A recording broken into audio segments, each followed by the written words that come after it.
What's going on, pen pals? I'm Tom Otto, back again with another episode of Which Pen Would I Pick? The only game show where the contestant, judge, and host are all the same person, me.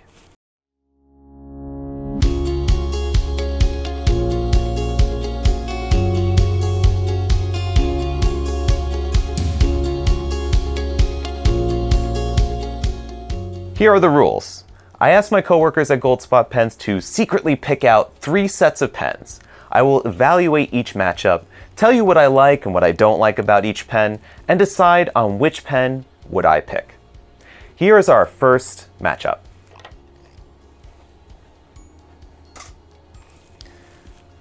All right. Okay, so our first matchup we have here is the Lamy Safari in the pastel. This is the blue. And then we have the Lamy All-Star, and this is the copper orange, I believe. This is like talking about like your starter fountain pen, but not really, because the All-Star kind of comes up a little bit more in terms of its overall luxury and style. But first, talking about the Safari, one of the best starter fountain pens on the market. It's probably one of the most abundant in colors that we look at.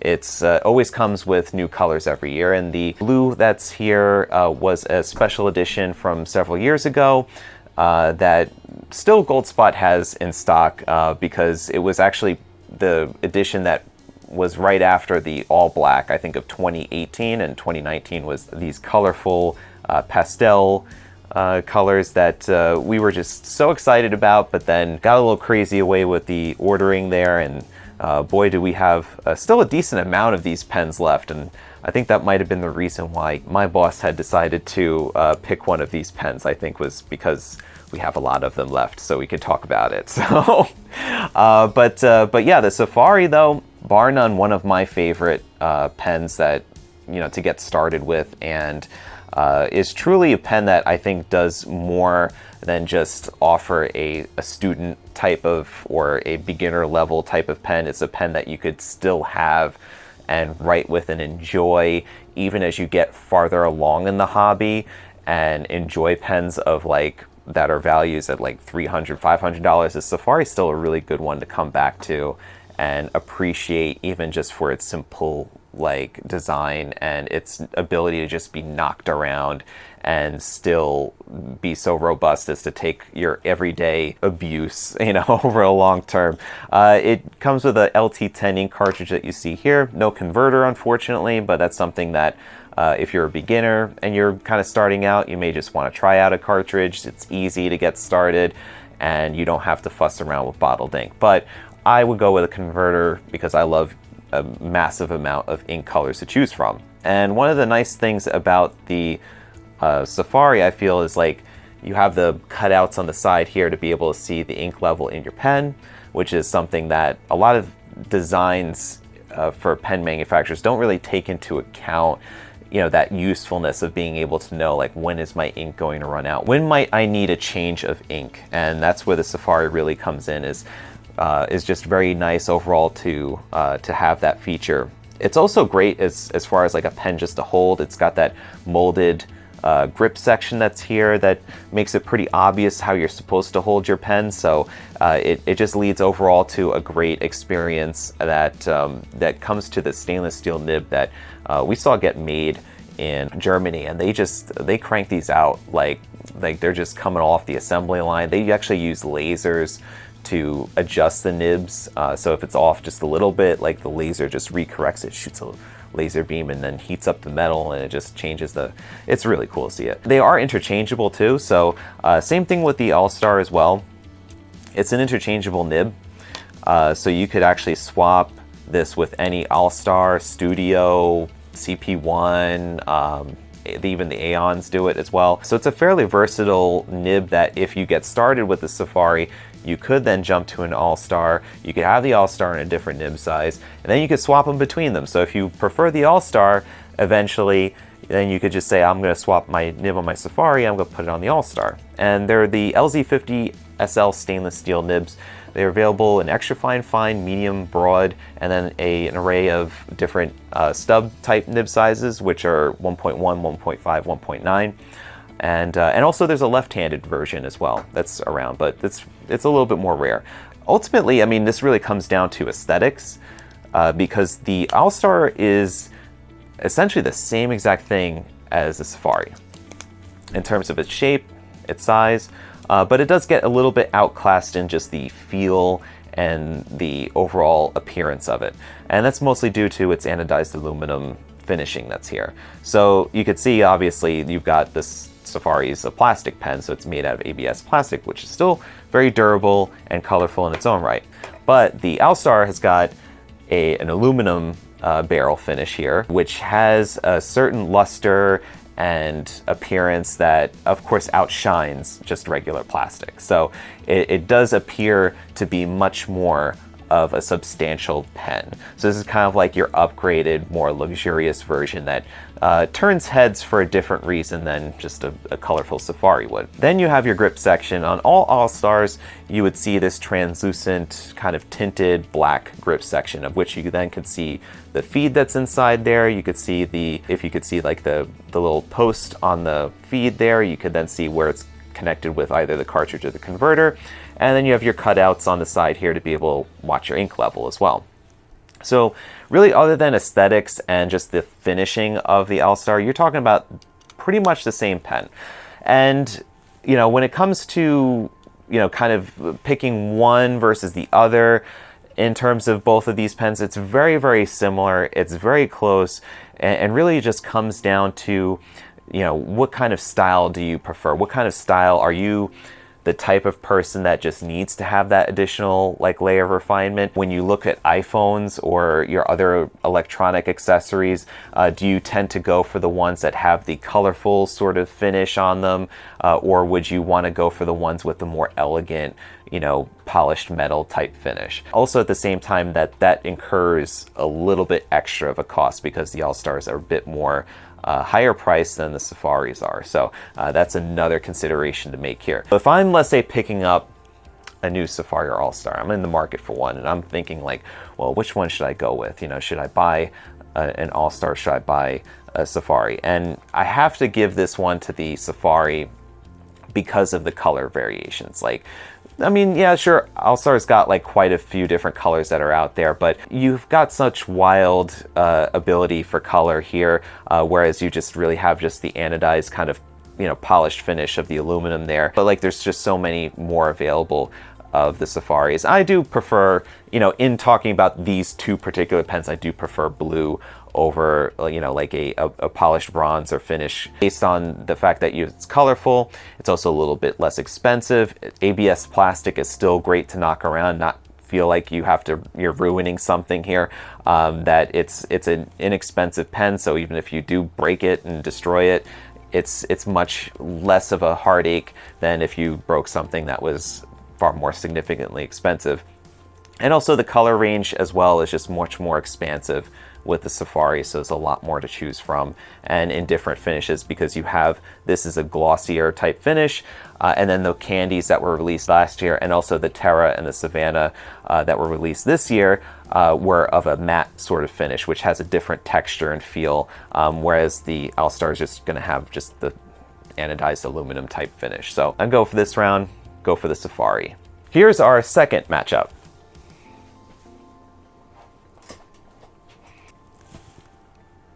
Okay, alrighty, so what we have here, we have the Platinum Plaisir and the Kaweco Perkeo.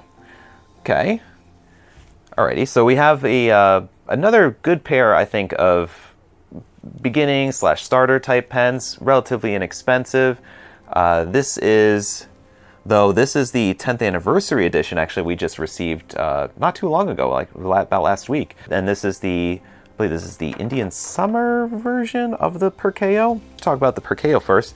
Is a made in Germany pen. I think we have done a video on this previously with some of the newer colors that were introduced. It is a snap cap pen that does not have a clip, although it has faceted sides here on the cap. So you can easily just leave it, and also the barrel is faceted too, so even just leaving the barrel unattended won't necessarily immediately roll off on you. Very similarly to how the Safari is constructed, the Perkeo has got indentations, 3 of them in fact, along the grip section here, so it's pretty evident to see where you're supposed to be holding this pen, which is helpful for starter pens, of course. Where the Safari had the proprietary Lamy cartridge, the Perkeo has got international size ink cartridges and would also be compatible with an international converter. It's got a little dummy cartridge that's in here too. It is not eyedropper compatible because it's got a little kind of like a hole that's at the bottom here. But these are some pretty hardy pens that made in Germany that are just really nice performers, and certainly at the price point that they're at, under 20 bucks, is quite a value. That I mean, even though this is kind of not the best color combination, in my opinion anyway, but there are other color combinations that look pretty cool. There's even like a demonstrator one that they introduced recently in the last year. It's a very nice hardy starter fountain pen that you have here with the Kaweco Perkeo. And here what we have is the Platinum Plaisir. This, like I said, is also in the starter class of fountain pens. It's a little bit more of an upgraded in terms of its design and luxury, and its style is a bit more than, let's say, looking at like a Preppy or the Prefonte, which is another affordable starter model from Platinum. So this kind of then goes up to that next level, just right underneath the Procyon, which goes for about like that $50 to $70 price point. But this is a special 10th anniversary edition.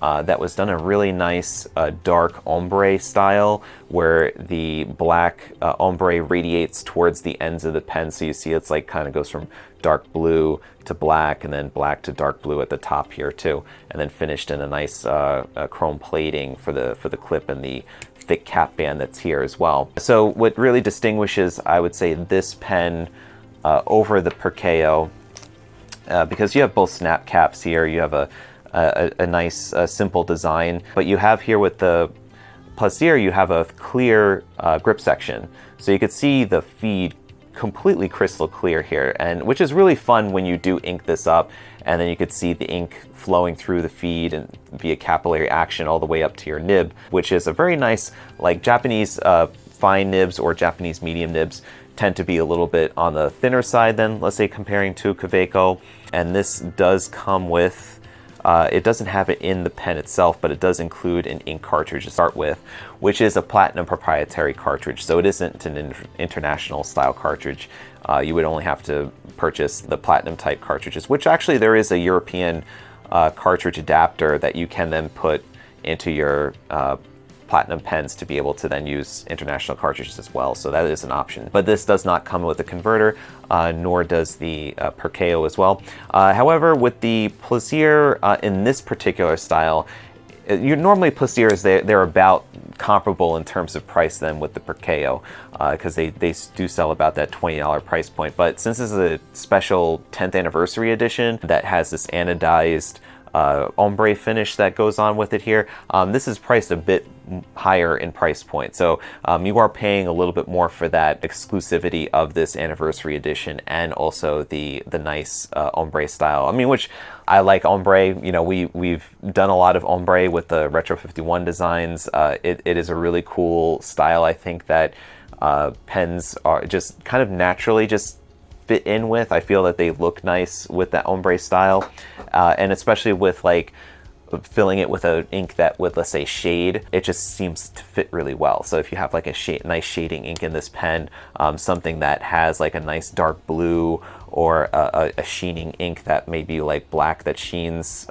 with a different color, it would look really nice. And you know, between both of these guys here, even though this is a bit more of a higher price point, you know, I would have to go with the Plaisir on this, because I really enjoy the design and the feel of it. I mean, this kind of just, because of the fact that this is a plastic pen, it just has that very lightweight plastic feeling. I would say even more so than the Safari does. It just feels like there's not a lot going on here. There's hardly any metal. There's just the nib. That's the only part that's metal on here.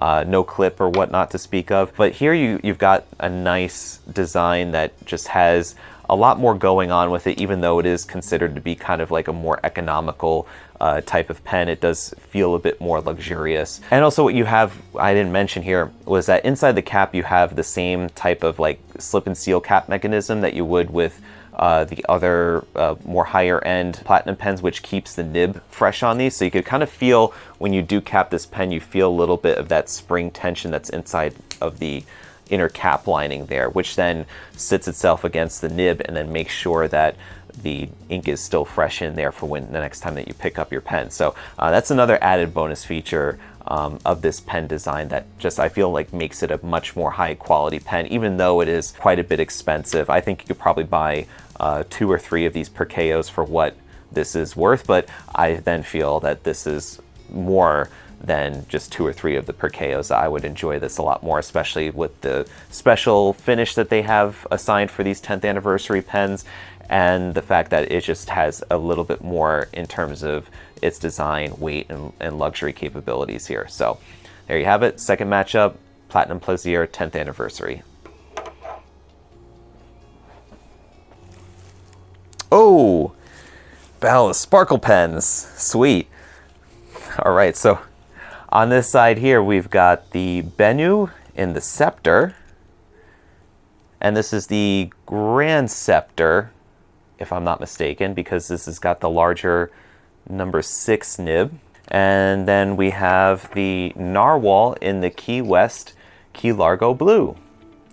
So since it's a bit more fresher in my mind doing the Key West video in the last month or so, talk about the Key West first. This is Narwhal's not only first super sparkly resin pen, but this is also their first cartridge converter pen instead of their normal, usually they're known for their piston mechanism type pens. This is the first cartridge converter pen. The converter itself here that's included looks like a lot like a Lamy LZ28 converter, which is found in Safari or All-Star pens. And actually that would be compatible with this if you needed to replace it, or it will also be compatible with an international type converter as well. So in shopping around for sparkly fountain pens, usually it's not something that you would find in a pen that's like a very inexpensive type pen. I mean, usually you're looking at something like this with the Benu. Benu's run $80 and more. I'm believing that the Grand Scepter, and I'm not 100% certain because of course I don't do my research on these right before coming on the air to talk about these, but I think the Grand Scepter is over $100 or so. Usually sparkle pens, especially ones that are executed like this, are fairly expensive. The Narwhal in the Key West is only $55. So it is a very economically conscious pen, I guess if you could say that in a relative sense, because I mean, all the pens that we talk about are not very cheap. But I mean, the last 2 pairings, yeah, we talked about some pretty inexpensive pens. So it's actually the most expensive pairing that we have in this episode here. We have with the Key West, we have these nice chrome accents that are here. We also have chrome threading for the cap, and also chrome on the inside here of the section.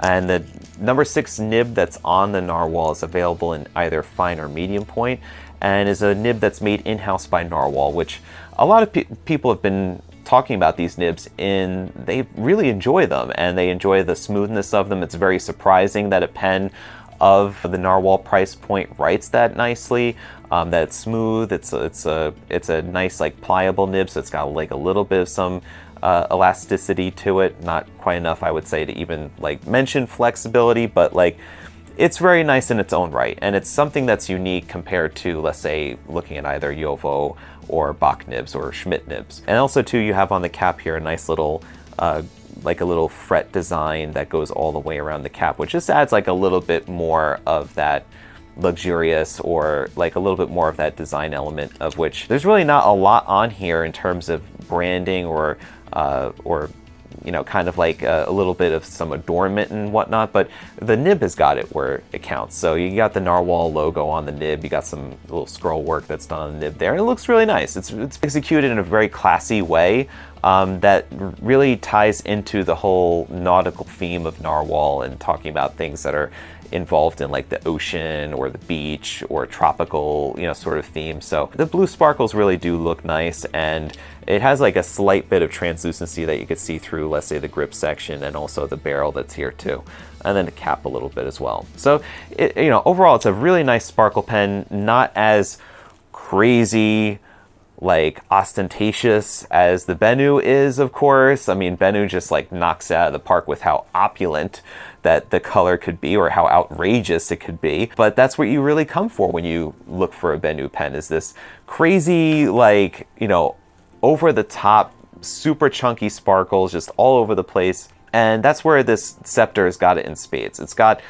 a twisted body design, which is faceted but then kind of angled and sloped. We've seen this in a few different pen models, one of which is most notable is the Visconti Divina, has got that twisting sort of body shape that really just, it just amazes you to see like how, like, not only do they facet pens, but then they facet them so that they're kind of angled and turning at the same time. So it's very unconventional, and it really does help, I think, bring out the shine in these very like beautiful glitter pieces that are in here.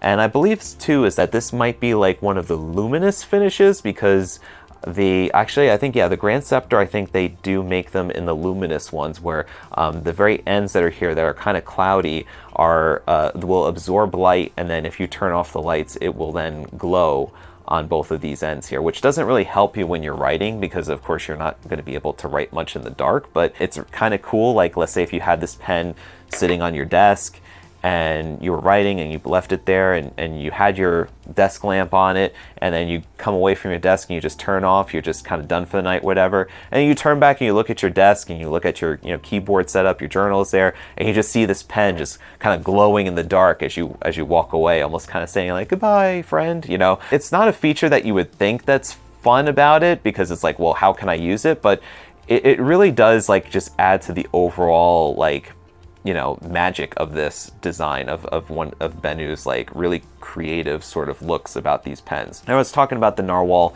number 6 nib that's on here. This Benu also has a number 6 nib. It is a Schmidt nib, so it is different than, let's say, Jowo or Bach, although they do, I've heard source nibs from either Jowo or Bach. Schmidt nibs tend to have like a bit of a higher degree of feedback, but you might be able to avoid that if you'll see you went with a medium nib. So opening up the pen, we have an international converter that's here, or it could also use international ink cartridges, which Narwhal can as well. And it's got this really nice threading when you thread the barrel back onto the section here. It's got a pretty nice long resin grip section. The pen itself, I mean, of course you can't post it on the back here, but it is pretty like significant in terms of its like weight and size, and then also the grip section is not too narrow, nor is it too short to kind of really get a good handle on it. And also the longer length of the nib, of the number 6 nib, will guarantee that you're not like really just kind of getting very close up on the paper there either. Although I'm not a fan of pens that can't post on the back, I think pretty much on either of these I could write with the pen unposted and still be, you know, fairly comfortable with it. Although like the Narwhal, you know, even though it can post, it doesn't really like post that deeply. So you could probably do with it either or both pens here. But just looking at both of the styles up front here, just taking a look at just like how the sparkliness comes through. They're both very, very like attractive, appealing pens, and very outstanding and eye-catching in their own right. You know, just as far as looking at the overall design comparison of each of these pens, I mean, they're very, very different in terms of that, of course. You have a more conventional cigar-shaped type of pen versus a very like unique-looking, you know, Scepter concept here, where it's just a straight cylinder with just a flare at the very top and bottom, and that sloping faceted design. which just really just does stand out quite a bit. But in terms of like value and you know, I would say like looking at both of these pens, you know, the Narwhal brings a lot more value. You could buy, let's say, I would probably say 2.5 Narwhals for every Scepter pen, at least that you would be able to afford, because I don't know exactly the price of the Scepter off the top of my head, so I'm not, you know, I'm just kind of speaking from memory. I believe it's over the $100 mark, but you'll have to check out goldspot.com just to be absolutely certain. Just don't hold me to it. I'm just saying that at least, you know, double the cost of a Narwhal here. But in terms of like whether I feel that's worth it, and, you know, is the pen unique enough? Sure, it definitely is, because I think that the you know, just the overall color, the brilliance of the glitter that's here, and also the luminescence of this material, which is super unique. It's not something you could find anywhere else.